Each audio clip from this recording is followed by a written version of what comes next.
Retrato de Pretty Nose, mulher Uhapaho, fotografada em 1879 no Forte Keogh, Montana. Ela veste um manto de pele de búfalo e adornos tradicionais, representando a cultura de seu povo. Pretty Nose é lembrada por sua participação na Batalha de Little Bighorn. Frederick Wadsworth Loring e sua fiel mula, Evil Merodach, fotografados em Prescott, Arizona, em 1871. Jornalista, romancista e poeta, Loring acompanhava uma expedição cartográfica quando esta imagem foi registrada. Apenas 48 horas depois, ele encontraria seu trágico destino no massacre de Wickenburg. Membros da polícia indígena Cheyenne, por volta de 1880. A polícia indígena era composta por nativos recrutados para manter a ordem dentro das reservas indígenas, muitas vezes atuando sob supervisão do governo dos Estados Unidos. Eles desempenhavam um papel complexo, equilibrando a aplicação das regras impostas pelas autoridades federais com a preservação das tradições de suas comunidades. Carroça de entrega de sorvete por volta de 1880. Antes da refrigeração moderna, o sorvete era transportado com muito cuidado em carroças como essa, geralmente usando gelo para manter a temperatura baixa e evitar que derretesse rápido. Essas entregas eram feitas rapidamente e em distâncias curtas, garantindo que o sorvete chegasse aos clientes ainda congelado. Funcionários administrativos e delegados federais em frente ao Escritório de Terras dos Estados Unidos, em Perry, território de Oklahoma, 12 de outubro de 1893. A imagem foi registrada pouco após a abertura oficial da região à ocupação de colonos brancos, durante a corrida por terras públicas promovida pelo governo. Guthrie, território de Oklahoma, 1889. Após a corrida por terras em Oklahoma, famílias acampavam em condições precárias para garantir a posse dos lotes recém-abertos à colonização. Era preciso ocupar o terreno para manter o direito à propriedade. Registrada em 1893, esta imagem mostra as consequências de um acidente ferroviário perto de Lufkin, no Texas. Na era do vapor, os trens eram essenciais para ligar comunidades rurais a centros urbanos. Acidentes como este eram comuns, refletindo os riscos da infraestrutura ferroviária da época. A cena mostra um açougue do século XIX, com carnes penduradas para cura e 4 homens posando na frente, representando o trabalho essencial para a comunidade local. Registrada em 1871, em Hill End, Austrália. Garimpeiro do Klondike com 5 carregadores indígenas e 2 bois de carga na trilha Chilkoot, Alasca, 1897, uma cena que retrata a árdua jornada da Corrida do Ouro, com homens e animais enfrentando caminhos íngremes e desafiadores.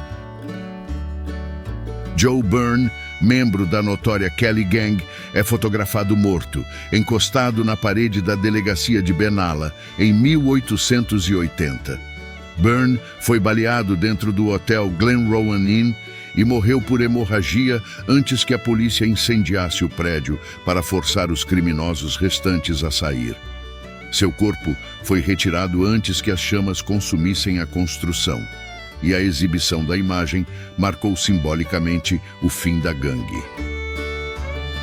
Carroças de carga Jerk Line 12, na antiga rota de transporte em Milestone, Montana, 1883. O termo Jerk Line se refere a um método de condução de equipes de cavalos ou mulas em que o condutor controla os animais da frente com uma única rédea, permitindo o transporte eficiente de cargas pesadas. Essas caravanas eram fundamentais para levar mercadorias antes da chegada das ferrovias. Domingo no Rancho, por volta de 1908. Dois cowboys recebem cortes de cabelo improvisados ao ar livre, enquanto o outro observa tranquilamente. Interior de um restaurante ou refeitório em Sulphur Creek Claim, perto de Dawson, Yukon Territory, por volta de 1900. Homens sentados à mesa fazem suas refeições em um ambiente simples, típico dos acampamentos de mineração da Corrida do Ouro no Klondike. Agricultor Hopi do vilarejo de Michongnove, Arizona, a caminho de seus campos em 1898. Ele veste um loincloth e mocassins, elementos da vestimenta tradicional Hopi.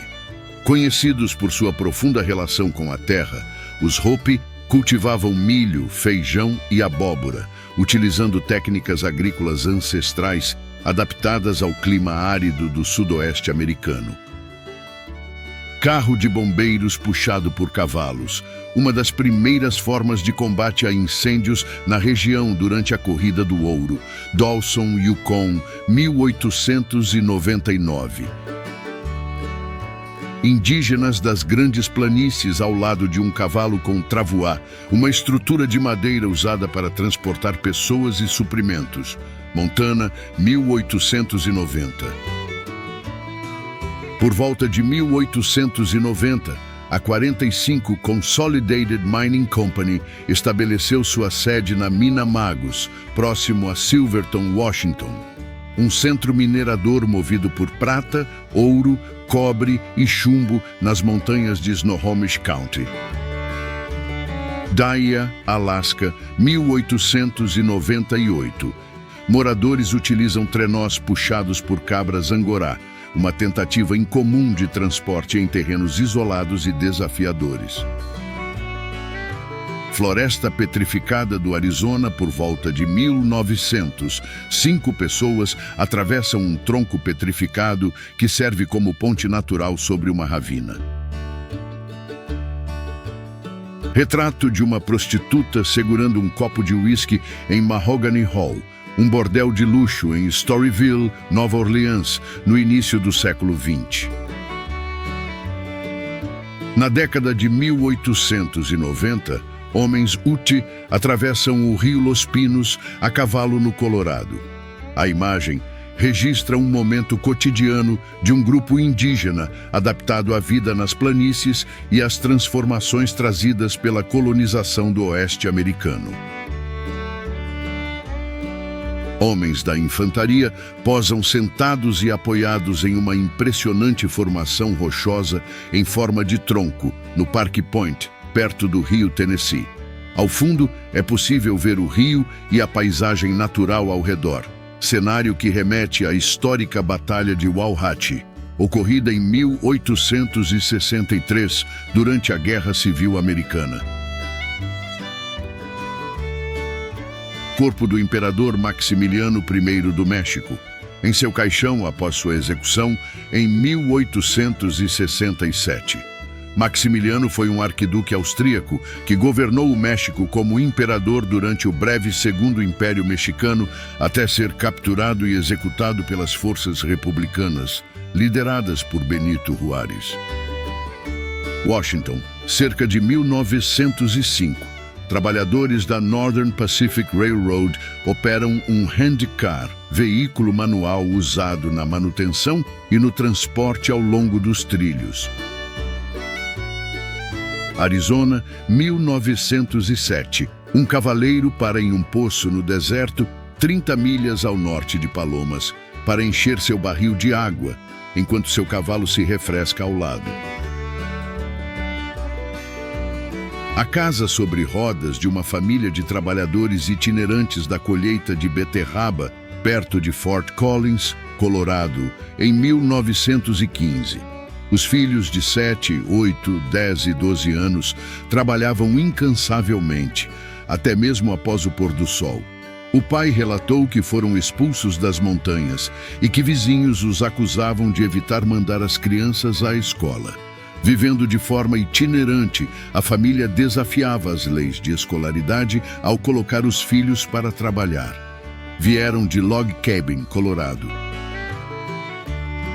Equipe da oficina de ferreiros da Clark e Wilson Lumber Company, no condado de Multnomah, Oregon, por volta de 1927. Os trabalhadores especializados mantinham e fabricavam ferramentas essenciais para a indústria madeireira, garantindo o funcionamento das operações da empresa. Sra. Jacob Stooksbury, em sua roca de fiar, instrumento tradicional usado para transformar fibras em fios, dentro de uma casa rural em Lewiston, Tennessee, por volta de 1933.